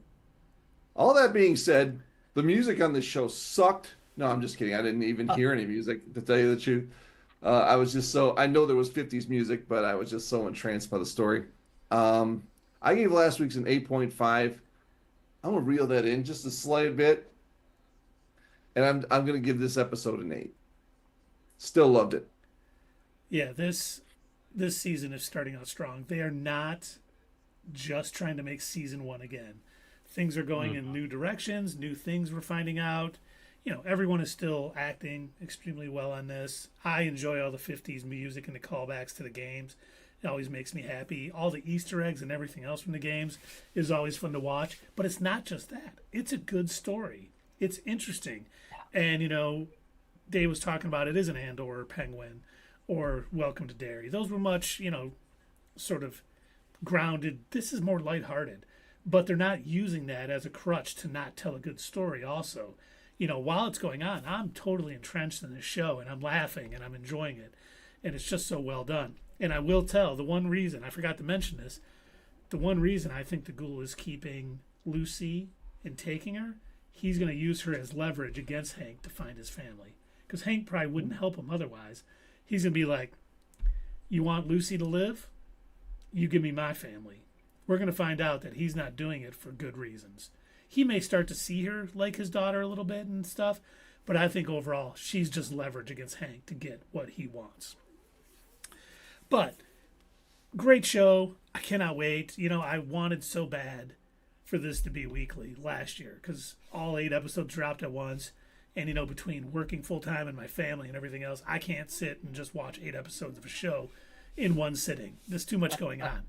But then this show ends, and I was just like, oh, my God, I would kill to watch episode 3 right now. Just so much going on, and just cannot wait to see the next story. And that's just a sign of a great show, an enjoyable show. I'm going to give this episode an 8.5. I thought it was great. I thought the first episode did a good job of putting some blocks in place, and this one just keeps building on it, and we're just getting more and more into the story of season 2. And I can't wait to see how it all plays out. Probably exactly like we've said in our What's Next is, but, still can't wait to see it. Yeah, I agree with both of you. This is a phenomenal show. I kind of like to think of it sort of somewhere in between, like on a scale of post-apocalyptic, shows and movies, somewhere like in between Mad Max, Fury Road, and Book of Eli. It's, every now and again you get kind of a serious, more, heartfelt moment, but then it knows that it can lean a little bit more into the goofiness too. And, I love that. I love that they accept that that's how this reality is. And so far, they're doing everything right. And as I said, I think they're doing Easter eggs right. They're not relying on them, like you put it, Keith. It's not a crutch that they need. It's either you notice it or you don't. It's not going to hurt the story if you haven't played the games. This is very accessible to anyone. What it does is if you have played the games, you can be like, they did the thing. That's the thing. I recognize that thing. But if you haven't, you're like, oh, that's funny. Okay, cool. Or it's just some, flavor in the background. Like the alien in the fridge, if you're watching, you're thinking, okay, yeah, Area 51, of course, is an alien. If you're a Fallout fan, that's a Zeton. So I like everything that they're doing. I love how they're developing the characters. It sucks that Lucy still hasn't learned anything, apparently, and, still wants to believe in the niceness of everybody out there. And, oh, Lucy, please, my friend, please. You need to figure out that everybody out here wants to kill you and or eat you. So, yeah, I can't wait to see how that's going to play out with Caesar's Legion. I'm going to be so happy and also worried, and I will also laugh when they finally decide what the canon ending for Fallout New Vegas is, because the internet is they're going to be mad either way, and I can't wait for it. I'm going to laugh the entire time.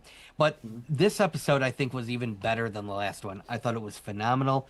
Excellent job. Cannot wait to see more. I'm in the same boat as you, Keith. I was clicking on the TV and I'm like, is a new episode of Fallout? Did I miss it? Let me check just to make sure. Nah, darn. So I'm going to give this episode an 8 out of 10. Cannot wait to see more. It's so good. And of course, all of our theories are going to be absolutely correct. Absolutely correct. And now, based on something Dave had said, I have one more theory. This is a season 3 theory. I think the way all of this is going to turn out, what is left of Bud's Buds, I think they're going to form like a new Vault City. Obviously after we get our montage of all of the horrific, funny deaths. I think they're going to set up their own new Vault City, and I think that Norm is going to be the mayor or the governor or whatever of New Vault City. I think Lucy is going to stumble upon the village, not realizing what it is, and they're going to say, you have to go see the mayor. And so they lead her in, and it's going to be her brother, and they're going to have a big old hug. And he's going to be like, oh, yeah, by the way, you're going to owe taxes for entering. I hope they call them Bud's Buds. Yeah, oh, okay. Buds, bring her to me. Buds. Bring me the buds. Okay, yes, every leader is known as Bud. Yes. Or maybe they call each other Bud. Hey, Bud. Hey, Bud. Sup, bud? Oh, man. But Their let us flag, know. you can just say, okie dokie. Oh, yes. Wait, did someone say okie dokie? Lucy!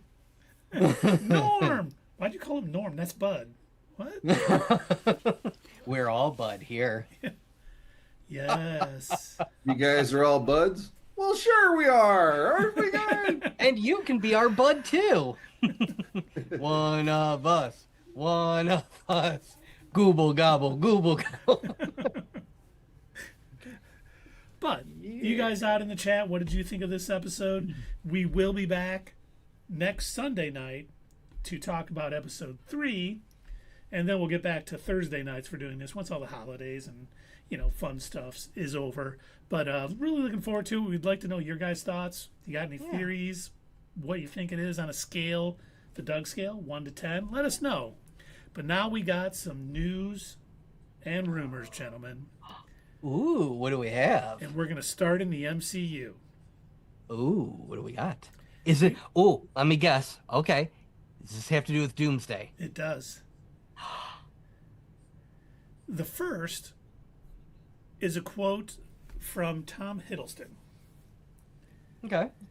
Loki, said- what did Loki say? Yep. He says, "My contribution has been contributed. It is monumental. The center of the story is absolutely brilliant. And was so surprising when I read it. It just has never been done before."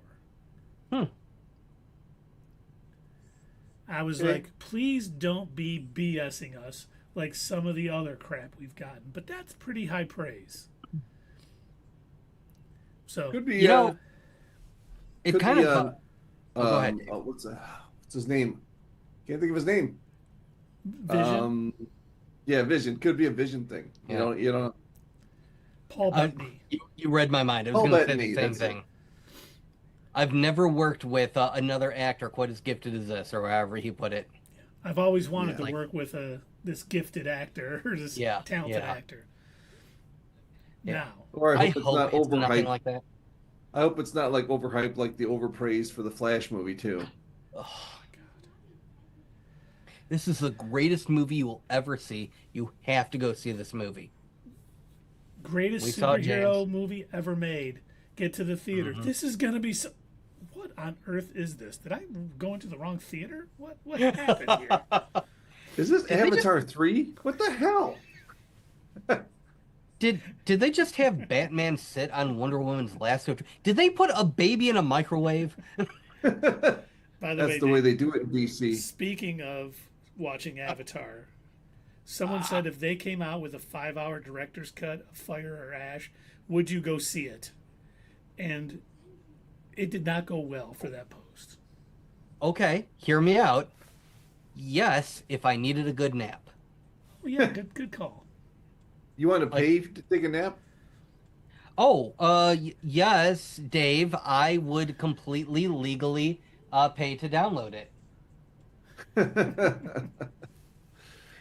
I read that James Cameron. I read that he's depending on. I think this one's already made. Like, has it made $1 billion yet? I know it's made a lot of money.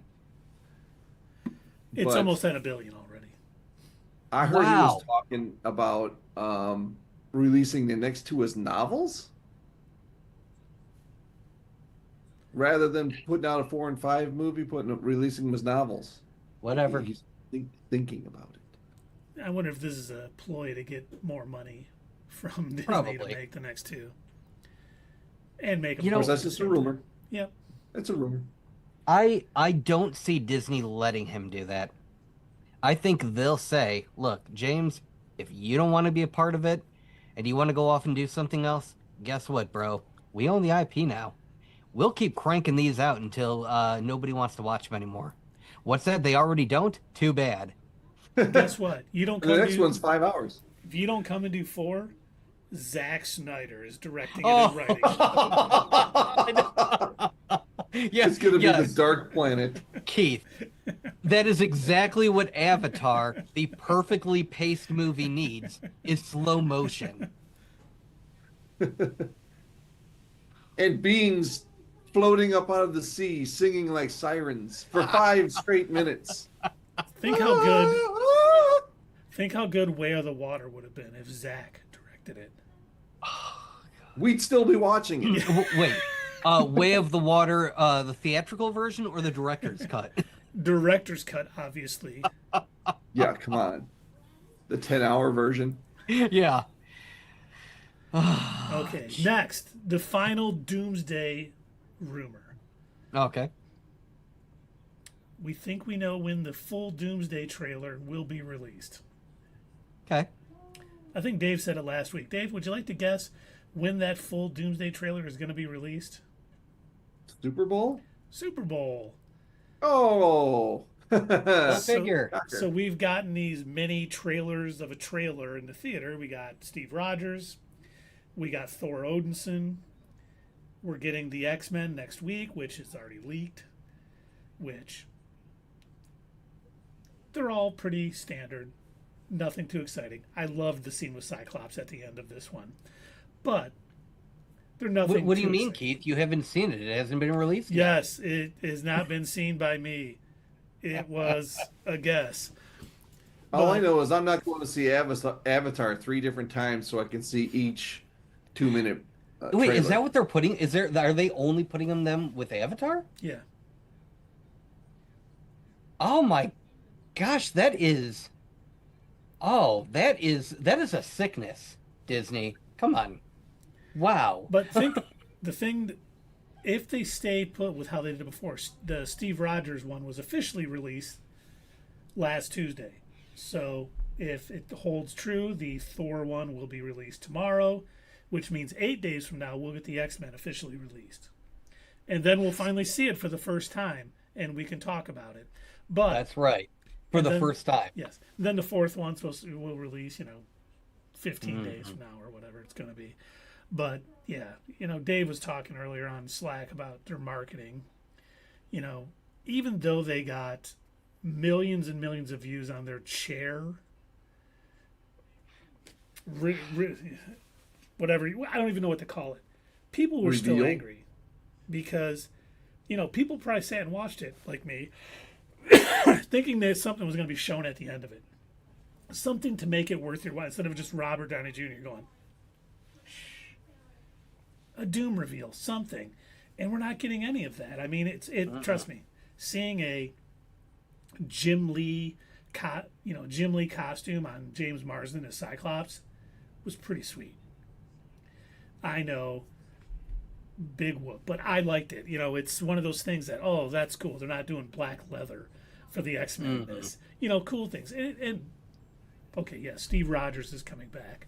The one thing I will say about the Steve Rogers things that I thought about, it doesn't say Captain America will return in Avengers Doomsday. Right.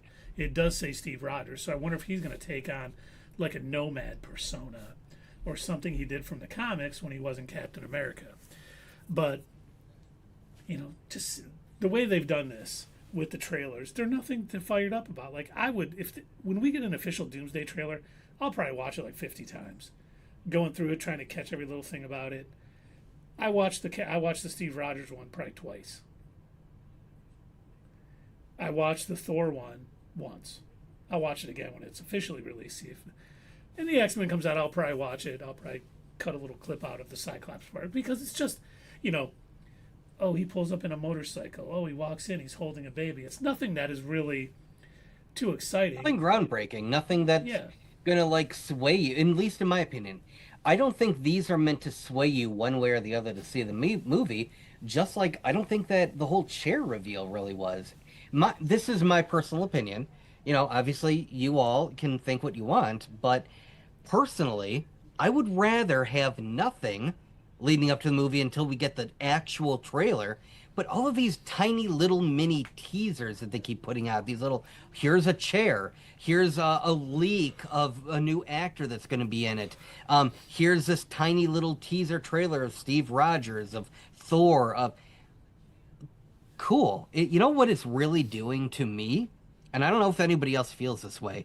it's actually driving me further away from like if I was just an average person deciding if I wanted to go see a movie, I probably would not see this on opening night if we weren't going to do it for the channel. I'd probably be like so sick of hearing about it that I'd be like, yeah, I don't care. I'm not going to go opening. I'll eventually go see it, maybe when, on a matinee or something. Yeah, it's But like doomsday fatigue. yeah, thank you. Yes.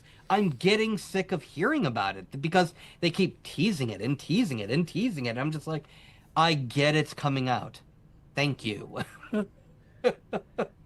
Yeah, it's just the way that they're doing it too. It's Yeah. just like these little trailers on Avatar are Mhm. useless. I think they're Now, dumb.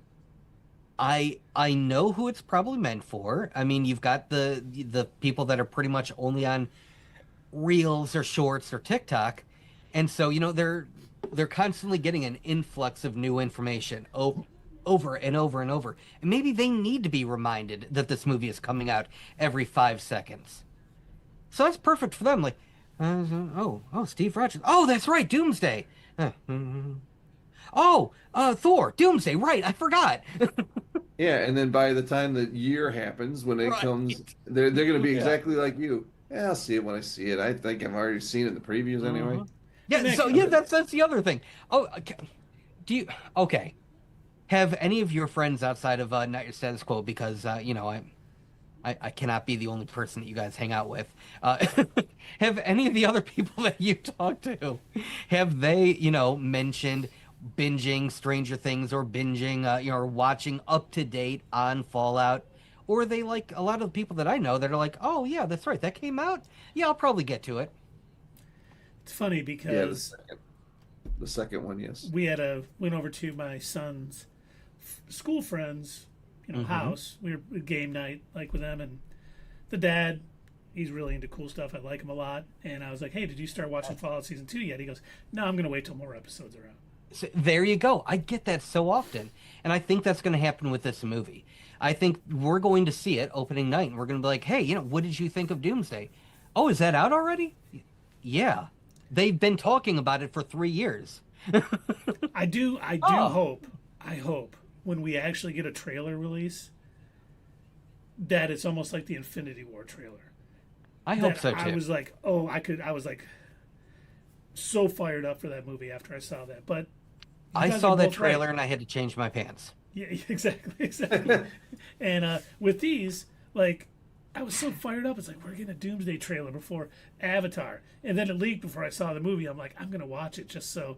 And I'm like, oh, That's it? Steve Rogers is returning. We would have never guessed that with Right. Chris Evans denying it. Wow, who would have thought? The only thing I will say, Steve Rogers has a kid. Thor's, if you haven't seen the Thor one, Love, his daughter, plays into it. I wonder if Franklin isn't the only kid that Doom tries to kidnap. Yeah. Yeah, Wasn't we'll it see. you that maybe you said it on Slack that you had a theory that he was trying to get the babies to take their energy, something like that? Did I say that? No, maybe it was on maybe I read that somewhere else. Mm. That was a theory that I heard then that he's trying to get the babies, which is why all of a sudden Steve Rogers has his baby, so that Doom that is, so he could somehow steal their power. And it makes sense with Franklin Richards, who we know from the comics is a mutant with, dimension altering or reality altering powers. Yeah. And Love has some of the powers of eternity, as we saw from the end of Love and Thunder. For those of you who don't remember the movie, you don't have to. We'll watch it again and let you know what you need to know. But they You have can watch it powers. again. It would make sense for Doom to want them. Steve Rogers has a kid with, Peggy Carter. Is it going to have some superpowers? I don't see it per se. Like, it wouldn't make sense. Yeah. There's no. But it would just complete the thing of having to grab the baby. Yeah. Then he'll Like- grab Morgan Stark. Yeah, that's what I was gonna say, Morgan. I think in the comics, depending on, which run you read, I don't believe the children of people who have had the super soldier serum inherit the powers from the serum. They don't. Because I remember reading the oh my gosh, I feel terrible. What is the guy's name who was like the original Captain America? He was in Isaiah Bradley. Isaiah Bradley. I remember there was a comic run that I read for one of our in focuses on Isaiah Bradley actually, and it was about his son, and his son ends up becoming a superhero, and in order to be like his grandfather, he ends up taking a super soldier serum because he didn't have any power. He wasn't born with any powers. Yeah, Eli Bradley did not get any powers from his dad. Yep. It's not like if Spider-Man had a kid, because Spider-Man's kid would be an X-Man, a mutant at that point. Very possibly, because his genetics were altered by the radioactive spider. 100%. Yep. Okay, next. Absolutely. Absolutely. This next one is another yes. Okay, great rumor. Ooh. Avengers: Secret Wars to feature Spider-Man, Tobey Maguire, Wolverine, Jack Human. I'm sorry, Hugh Jackman. Jack Human. Was that on purpose? Human. Yes, Tracy Morgan.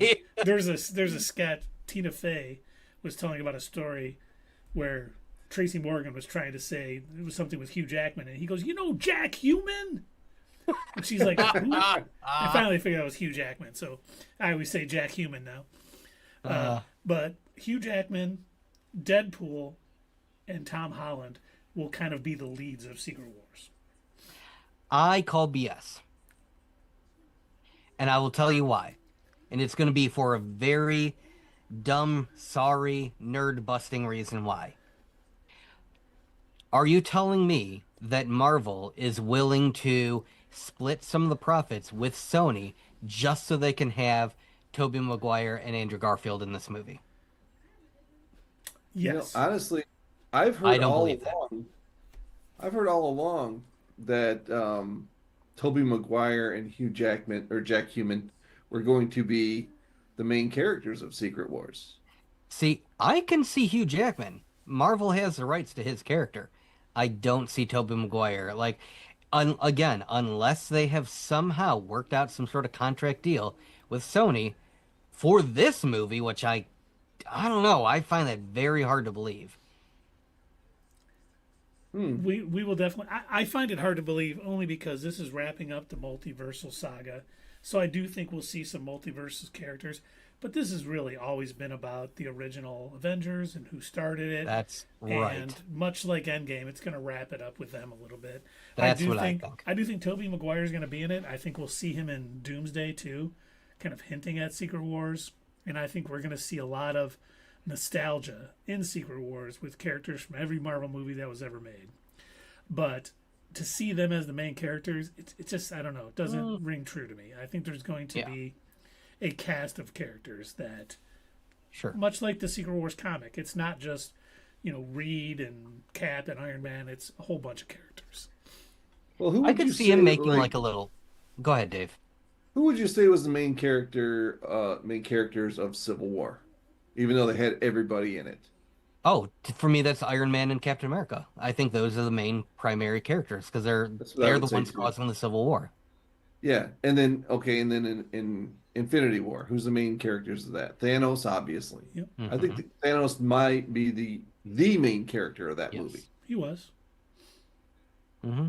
And then Infinity War. Who's the main character of this movie? We just said Infinity. I think you meant Endgame. Yeah, Endgame. I'm sorry, yes. Endgame. So who is that? I would Tony say Stark? it's the Normal size guy. I would say it's pretty much the original Avengers plus Ant-Man. That would be the main characters for you. So then, and Nebula for a little bit too. Nebula actually had a much bigger role in the comics, but yeah. So why would that be so crazy that they would focus on these two main characters in the Secret Wars? It's not crazy if you're talking about the characters in a comic. What I'm talking about, the reason why I don't see it happening, is because Marvel does not own. Disney Marvel does not own the rights to the Tobey Maguire Spider-Man. They don't. So while I could see him being in a cameo role, if they, give a little money to Sony, I don't see them making him a main character for this movie. I just think that's too much of a stretch. Yeah, he wasn't really a main character in the Spider-Man movie either. He was only in there for probably 10 minutes. Right, exactly. But he was that was a Sony movie too. That was also, you're right. That was a Sony movie. Ah, you're right. And the one thing too, they may have worked out a deal, knowing they were coming to Secret Wars, that they worked out some, agreement with, and that might be why certain characters are showing up in Brand New Day. You know what? We'll let you have a mutant prior to the mutant saga coming out, huge mutant, bigly mutant, and we're going to use Toby. We're going to make this movie for you. You just get all the profits, but we're using Toby and Andrew in this movie, and if it makes $4 billion, we'll give you some. We'll give you something. We'll take you out for a Tubby sub. And Sony, known lovers of Tubby submarines, we'll go for that. We'll give you enough money so you guys can stay afloat. How's that? Yeah, there you go. Yeah. We'll give you enough money so you can go ahead and make another failure of a saga. How does that sound? You could start all over with the Spider-Man villains. This next one leads into the Sony Spider-Man verse. Oh, it may make you angry because it made me angry. There's a lot going on here. It is okay. Ryan Coogler talked about his original script for Black Panther 2 prior to Chadwick Boseman's passing. Basically, Boseman's Black Panther was on a ritual journey with his child. It was a thing called the Ritual of 8, where a prince is 8 years old. He must spend 8 days in the bush with his father. The rule is for those 8 days, the prince can ask the father any question, and the father must answer. In the course of those 8 days, Namor launches an attack. He had to deal with someone who's insanely dangerous, but because of this ritual, his son had to be joined at the hip the whole time. Ooh. Now, here's the part. That sounds great, right? Yeah. Here's the part that made me angry. Okay. No more. He reached out to Sony because he wanted another villain in that movie. Kraven the Hunter. And Sony said, absolutely not. They said, who's Kraven Moorhead? Apparently you are. I knew we would get that. But I read that and I was like, could you imagine seeing the Black Panther with his son fighting Kraven the Hunter and then having to go stop an Atlantean invasion of Wakanda? See, I know why Sony said no. I know why. Because they knew they had a turd that was cooking. And I think they knew it was a turd. And there is no way they're going to have a better version of Kraven in a, much better made movie, only for people after the fact to be like, all right, I'm going to go see more Kraven the Hunter, and then get the stinker that we saw at the theater and be like, that's not what was in Black Panther 2. Hey. And Kraven, wouldn't we be saying, isn't that Quicksilver? Didn't he die already? I forgot about that, yeah. Right. What the hell's going on here? Oh, man. Did I tell you my dad loves that movie, by the way? Does he really? Yeah. He legitimately liked Kraven the Hunter. He thought it was a good movie. Well, I didn't think it was that's terrible. their audience. That's the who they're trying to market to right there. Pretty much. Using their previous Sonyverse movies, Kraven wasn't terrible. Wasn't good either, but it wasn't terrible. No. But you know what? It wasn't as good as Madam Web either. Well, Nothing is as good as Madam Web or Morbius. You got to put those two in the same. Those were masterpieces. Yeah. I mean, Sony masterpiece. That's like, that's like, I can't think of the character now. The black suit, Spider-Man. Venom 3. Yeah. It's like, that's that level right there. It's right up there with those. That was a horrible. That was mournful. It was bad, but no, that you're right, Keith. It is upsetting that Sony would do that, but at the same time, it makes so much sense. No, I know why And Sony again, did that's it. But why I don't think they would let Toby go be in a Marvel movie unless they're, getting major kickback. Like, they're not going to just be like, oh, yeah, sure, give us a couple of bucks. That's not how Sony functions. They're going to be like, yeah, we want half the profits. And Marvel's going to be like, no. but they do have a deal in place to use Tom Holland in the MCU, so there might be certain, because each Spider-Man movie has to have an MCU character. You know, we got Doctor Strange, we got Oh, Iron Man. yeah, Obviously, course. we got some more in this one, like the Hulk and stuff. So there might be a deal in place that allows them to. But you're right. If there wasn't anything in place, there's no way Sony would let them use Toby without Yeah. thousands and thousands. And you of said dollars. something about Deadpool also leading that. Now that's what I find really far fetched. This is going to be a serious movie. You can't have Deadpool one of being one of the lead characters. Exactly. And I think whoever wrote that rumor, which I don't know if I said, I think is total BS. Yeah, I think it is too. This is someone who's like, Deadpool and Wolverine made a 1.6 billion or whatever it made. They're going to be the leads in Secret Wars, but it doesn't make sense. You're going to have Reed Richards. You're going to have Doctor Doom. You're going to have the people. The X-Men are going to be there. The Avengers. Deadpool will probably be in it. I wouldn't be surprised, but he's not going to be a main character. He'll make some jokes here and there, but it's going to be, like Dave said, a much more serious movie. Leading into the rebirth of the Marvel universe. I could now, if we are talking about a joint venture between Disney, Marvel, and Sony, I could see them letting Tom Holland play a lead role. That I could see happening. Well, part of the deal with Sony was he's in the Avengers movies, things like that. But we don't know if there was anything with Toby or Andrew. Because it's funny, people keep saying, Andrew's going to have a scene with Jack Human, and it's going to be mind blowing.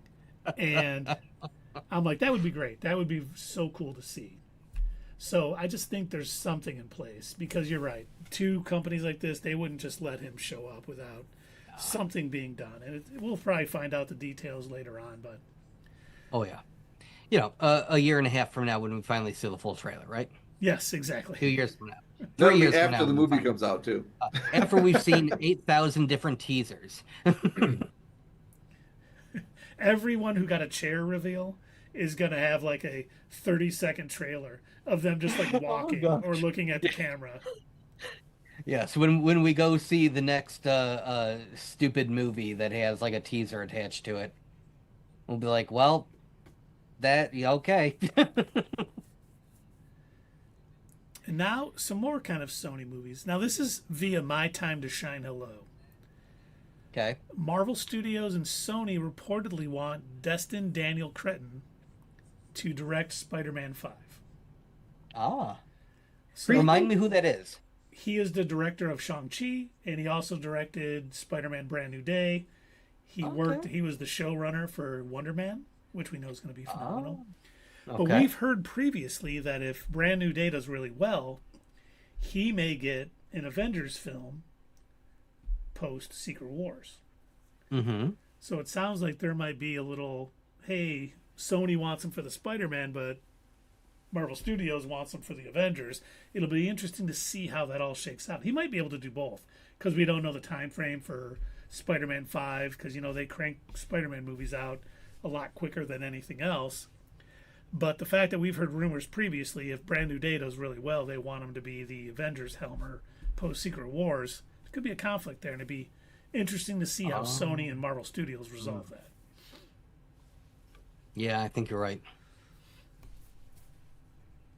Now, next, another director that is rumored for an MCU movie, Roland Emmerich. Jordan Peele. Okay, oh now yeah, that's, you know what? I did see that. Yes, I did this see is that. exciting. Please. And the real exciting part, like I first read that, I'm like, of course they want him.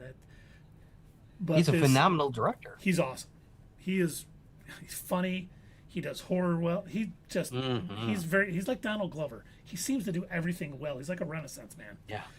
But his production company, which I can't remember what it's called, replied to that with the eyes looking, Yeah. and then shared it as their story on Instagram. So there's something. So that leads some. If they're just doing it to get a bunch of get their name in the news quite a bit, it worked because it was trending on thing. But it made me think. So what movie would Marvel want Jordan Peele for? Well, do you have a theory? I do. Okay. Black Panther It's a movie 3? that has been struggling. That's Ryan Coogler. He won't do Black Panther 3. Oh yeah. But it is a movie that has been struggling to get made. And they want someone to Blade. come. Yes. Blade. Oh, he'd be perfect. I know. Oh my gosh, yes. And then think about it. He does that well and he wants to continue. He could lead that into a Midnight Suns movie and start handling the horror side of the MCU post Secret Wars. I Now- want that to happen really bad because that would be I fun. want that to happen too. Here's the thing, Marvel, you please don't mess this up. If you hire him on to fix Blade, which I clearly needs to be fixed, because I mean, talking my about? gosh, how long has it been in development now? 5 years. Yeah. Jeez. God, we were first hearing about it. Right after Endgame. Yeah, after Endgame, and then it we were was teased more of it 2019. during. I think it was the San Diego Comic-Con of 2019. Yes, It was there you go. pre-COVID that we heard about I was gonna say, I remember us talking about it back when we were in the studio. Yep. It was one of our discussions about that. You know, there was our Comic-Con review or whatever. And then, you know, obviously there's more news that came out after Eternals, and we were talking about, you know, like, okay, Blade's gonna be coming soon, okay, and we're gonna get ready because what's his name from Game of Thrones is gonna be in whatever character he was supposed to play, Black Knight. which whatever, even if that's gonna come out. But Marvel, if you do get him, if you're able to have him come and fix this movie, for the love of God, leave him alone. Do not get involved. Kevin Feige, back off. Let him do his thing. This man knows what he's doing. Do you think Kevin, my buddy Feige, is going to be there after Secret Wars? I don't know. It depends on how much they're paying him. It depends on if he's still really enjoying doing it. Yeah, Which that too. we would ask you, is he still enjoying doing it, Dave? I think he does. No. But the only place I could see him going would be Sony. Ugh. If you think think about he'd it, go because to look, you got save that James train Gunn. wreck? You got James Gunn at Warner Brothers, Mm-hmm. so that's in good hands. You got Filoni and Favreau in Star Wars, that's in good hands. That's the only place he could go, really. Or And he could would just retire, I guess. He could turn it around. Yeah, well, I don't know. We haven't discussed his age. I don't know how old he is, but he could be younger than me. I don't know. Yeah, I true. don't know. I mean, I hope he stays on. I think he will. I don't think he's done yet. I think he enjoys making these movies. The fact that he worked on the original X-Men movie, you know, was sneaking comics into the actors when Bryan Singer said no comics. I think he likes it. So I'm hoping he stays on. You know, narrow the focus down. We don't need 50 movies a year and 70 television shows. Do what they do best. You know, a couple movies a year, television show here and there, some animated projects, and just roll with it. But that leads us into that's the end of our Marvel. We do have No. some DC Studio stuff. Cool. So Man of Tomorrow is reportedly casting a big male character. And I don't mean like he's giant. He's just a Like Well, Andre the no. Giant? yes, not like that. Aw. I'm sad, Dave. And Keith will Dave. appear in future DCU projects. A lot of people instantly thought Bane? Batman. It's not a big, just me. It's not like a huge person. You see where I went with that? Yes, I still I believed you. Darn it, Dave. I gotta go get another drink. A lot of people think Yeah, it's that makes Batman. sense. I wonder if it's possibly like a Martian Manhunter. A big character that can hang in the background for a little bit? Yeah. That would make sense. I don't see Batman currently fitting into a story about an alien world where they're housing villains. And, you know, I just don't see him being introduced in a movie with Brainiac and the prison world and everything else. So I think it's Martian Manhunter or possibly the Flash. We know there's a female character being cast. A lot of people think it's Wonder Woman. I think that's a little more possible than Batman showing up in this, because we know Zod. Batman. Yeah, I hope not Zod, only because he's been done in 2 Superman movies already. I think we definitely need him down the road, but look. Yeah, Keith, you're right. It's too soon. Too soon. Oh, is it? Is it though? Okay. Is it? Look, if we can do and fail the Phoenix Force 2 times in a row, there is nothing wrong with doing Zod for a 3rd time. Come, let's do it. Come on, let's bring out Zod. All right. They had the same writer for both Phoenix sagas. I mean, that was just dumb to begin with. I'm going to get it right this time, fellas. hey, Simon Camberg, you wrote the first Dark Phoenix movie and it failed miserably. Why should we let you write this one? Well, listen, let me direct this one too. And what could go wrong? Sold. Let's get that done. Let's get that movie made. Give him a check. Let's go. What are you going to do different? Aliens. And at the end, Okay. there's going to be this big phoenix in the sky. I mean, we're selling ourselves to Disney anyway. Who cares? Is there going to be this apocalypse dude in it? No. Now, the next little one. And supposedly we'll hear the casting in about a month because filming for Man of Tomorrow is going to start in April. So a lot of these castings we'll hear about. So if it's Wonder Woman, if it's Batman, if it's Martian Manhunter, John Jones, whoever it might be, we should be hearing about it soon. But on the Batman front, DC Studios wants to start filming The Brave and the Bold in 2027 for a 2028 release. Oh boy. That quick of a turnaround? Really? I'm hoping that means, once again, this is rumored, this has not been confirmed by James Gunn, but I'm hoping that means they finally have a script and they will be ready, because 2027 is a ways off. If they film in January 2027, that's a year of getting things ready, and then who knows what time frame. For these big blockbuster movies, it's usually minimum 8 months for the post-production. Right, and if they started early 2027, they could release it July of 2028 or something along those lines. December of 2028, more likely. Yeah, very likely, yes. Which, once again, hasn't been confirmed, but if it is to be believed, it does sound like the Batman Brave and the Bold, who's went through a couple different script iterations, might finally be in a place that they're happy and want to get this made. And now, just to clarify, Batman the Brave and the Bold, that would be the DC Universe banner Batman, not the Batman, correct? Correct. That is Correcto. All right. Now, do you know, have you heard like any rumors? Are they going to sort of wrap things up with the Batman universe, or is that also going to continue alongside the DC Universe?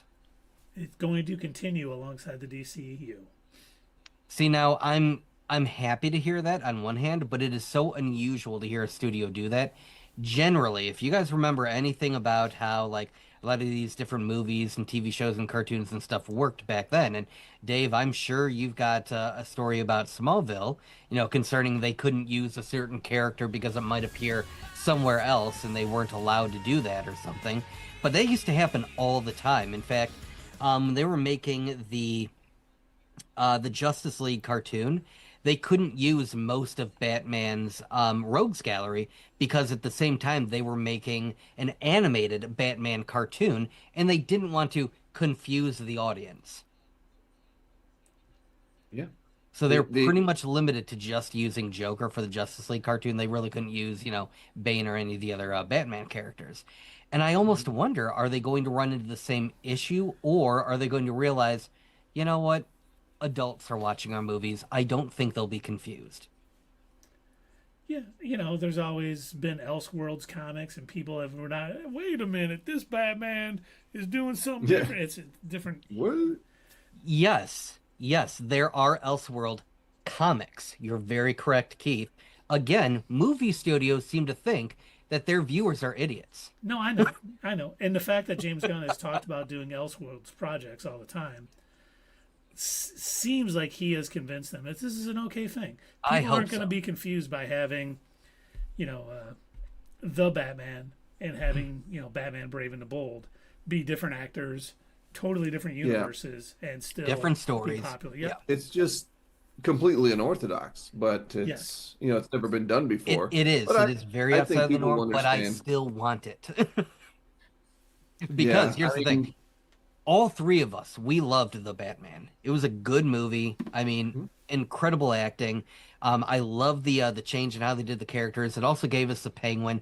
Amazing show. I want more of that, but also, and I don't want to speak for you two, but so far I've loved pretty much everything James Gunn has given us, and I want to see, I know that he wouldn't necessarily be directing and writing it, but under his banner, under his mentorship, I don't really know what the right word would be. I would want to see what the DC Studios version of Batman Brave and the Bold would end up being. I'm very curious to see like his version of it. and we will. Yep. Cannot wait. And that is awesome. Now, our final little news and note for the DC Studios, and our final for the evening. Okay. The Booster Gold series reportedly remains in development, with Eternals and Fallout star Camille Ninjani still attached to star. By the way, Perfect the article casting. didn't add the Fallout. It was just Eternal star. But I added Fallout. Thank Yeah. you, because I think he's that a is way simp. more important than Yeah. tacking on Eternals to his resume. And he's a synth. So, no, but perfect casting. I think if that's that's not confirmed yet, right? No, it is not confirmed. But it would be. It would be hit the nail on the head. Oh, I think he's got the perfect amount of comedy and seriousness. yes. And I bet DC would actually let him show off his hard-earned abs that he disappointingly did not get to show off in Eternals. I'm glad you said abs.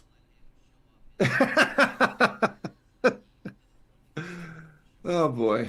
Well, Keith, what did you think I was going to say? His chest. His beep and beep. Let me ask you a question. But I'll shave it for later.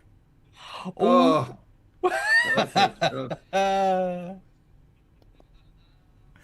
All right. Well, that's all we got. Should we find somebody to raid, gentlemen? Seems like a good think time. we should.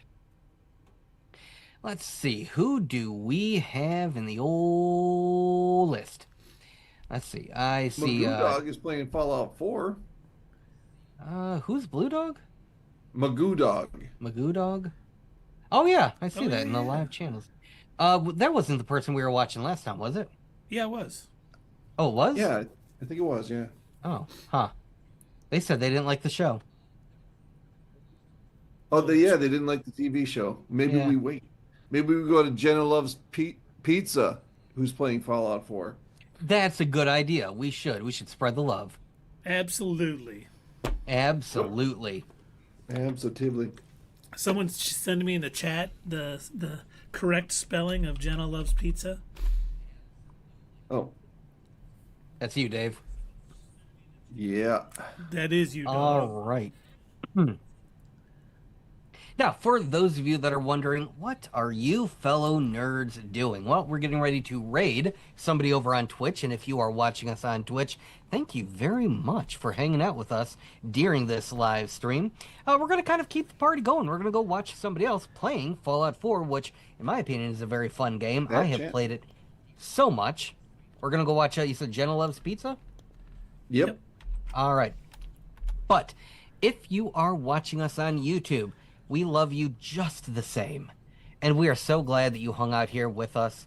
And, if you haven't, make sure that you like the video. Go ahead and share it with your friends. Subscribe to the channel if you haven't already. But most important, we want you to remember that we're actually going to be streaming this coming Sunday, well, next Sunday, on January 4th for Fallout Season 2, Episode 3, which we have moved, obviously, because of New Year's Day. So we want to wish you all a happy New Year, everybody. Happy New Year. That is when we'll see you next after the New Year. And also, comment down below, and we'll see you next time, right here on Not Your Status Quo. Hey fellow nerds, I hope you enjoyed this video, and if you want to see more of this stuff, make sure that you check out our Twitch stream. We try to do these live Sunday or Monday nights, 8 p.m. Eastern Time. Keep an eye on our social media to find out when you can join in live and chat with us during these live streams. Also, as usual, don't forget to check out our other social media. Add us at Twitter, comment down below, and we'll see you next time right here on Not Your Status Quo.